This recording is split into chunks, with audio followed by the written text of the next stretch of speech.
So there's a lot of baggage for the Big Ten going into this USC game. So, Jordan, I'll start with you.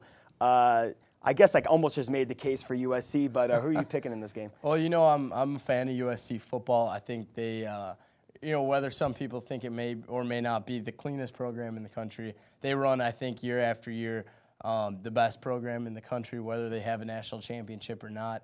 And they just have too much. The fact that Matt Barkley was able to go out, he was able to basically run up the score on San Jose State with no problems. He didn't really look shaky at all, and he has an arsenal of talent surrounding him. That's one thing that Ohio State, they have Terrell Pryor, and they have some talented players around him, you know, talented to where I think they can compete for a Big Ten title. I do not think they are talented enough to beat USC, especially if you look at the holes on their defense.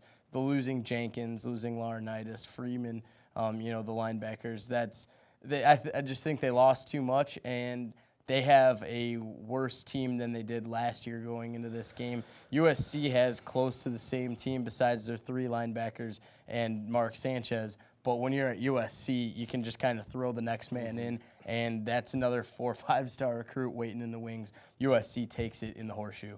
Yeah, ESPN's going to play up this game all week and talk about how Ohio State's going to be able to make plays at the horseshoe, Big Ten country, USC coming out to the Midwest. It's going to be a big thing for ESPN.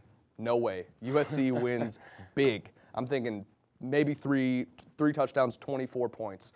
Matt Barkley was very impressive. Joe McKnight was very impressive. And even behind Joe McKnight, you've got C.J. Gable and Stephon Johnson. Unbelievable running back core. You're right, they lost a lot on defense last year, but they've still got a strong defense. I think it's better than Ohio State's now. And as you talked about, Alex, Pete Carroll's record against the Big Ten is impeccable, and it's flawless. And so I don't see Ohio State competing. I don't even see them competing in this game. USC wins huge. Matt Barkley comes to the national stage and shows why he'll be a good quarterback in the NFL. And while, you know, looking at the score of the Navy-Ohio State game, which they played last weekend, I couldn't help but think what USC would do to Navy if they were playing each other. I know Navy, they're a quality team. They win 7 or 8 games every year. They go to a bowl game every year. But come on, USC would have had no problem with Navy. I'm also going to go with Ohio State if you haven't, USC, yeah, if you haven't already guessed that by now. And I think it's going to be a multiple touchdown win too. I could see them winning this game by 3 or 4 touchdowns. Obviously, I like to see Ohio State win because the whole credibility, unfortunately, of the Big Ten is lying on this game. But I think we're all in agreement. USC to take the game in the horseshoe. Yeah, I just want to make one more quick point about that game. What people don't realize is that Navy had almost 150 passing yards in the football game. They're very balanced on offense. So if Navy can pass the ball against Ohio State, even though they're essentially solely a running team, USC should not have a huge problem being able to pass the ball down the field all over Ohio State. So I just wanted to make that point. Other game we'll talk about, number 18 Notre Dame will travel to Ann Arbor to take on Michigan now. Rich Rodriguez and Charlie Weiss were coaches that just needed a win in week 1 to just feel a little more comfortable going into this game. Michigan's offense and Notre Dame's offense looked pretty impressive.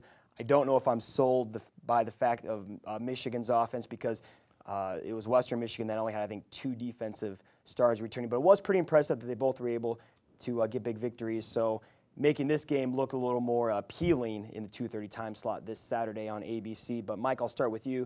Do you got Notre Dame or do you got Michigan in the upset? I think it's going to be a very close game. It's going to be a battle. I'm picking Notre Dame. I really like how Michigan played against Western Michigan, though. I just want to say that I'm impressed by how they came out and proved to the skeptics that, hey, we're back. Even if Western Michigan had a depleted defense, they said, we're back. We're going to play hard, and I was very impressed with what they did. But I like Jimmy Clausen. Michael Floyd was unbelievable against Nevada. Golden Tate, another very valuable asset, and then they've got Armando Allen running the ball. I think Notre Dame wins this game in a shootout for 38-31. I agree. I think Notre Dame's going to take it. I think their defense might be a little bit of a factor. Both these teams, I think, are going to have a potent offense this year.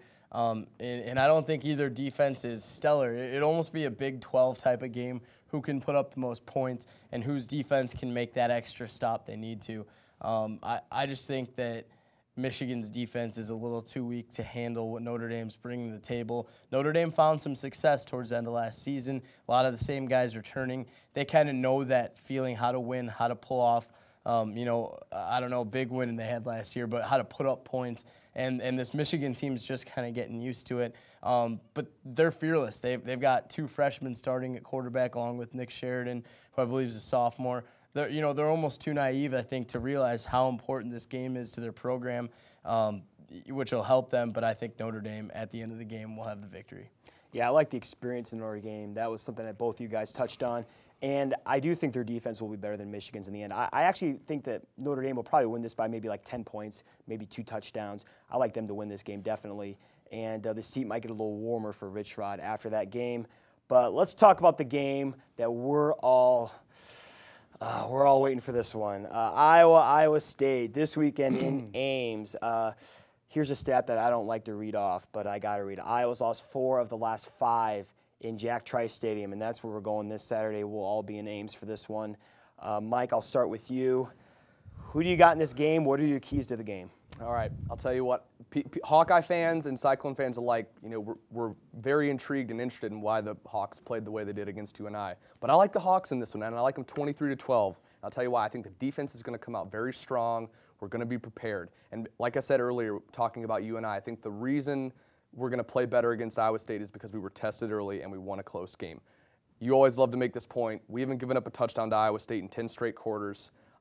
Austin Arnaud will do well. They'll move the ball on us a little bit like they have in the past, but that bend but don't break defense is going to hold them to field goal opportunities.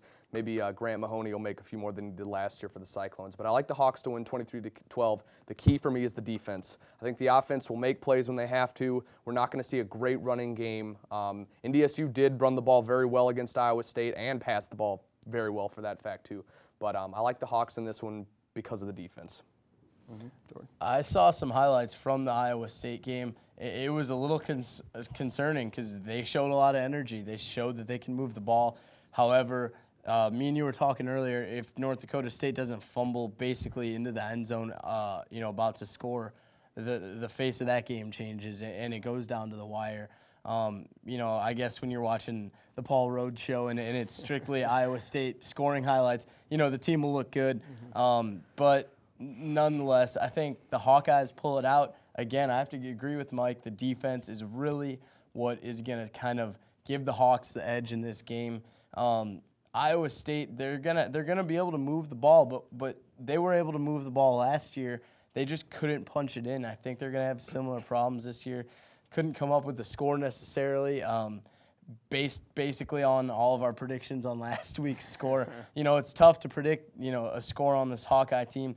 I do think Adam Robinson will have a bigger game than we're expecting out of him. We talked to him today. He was very excited about the game.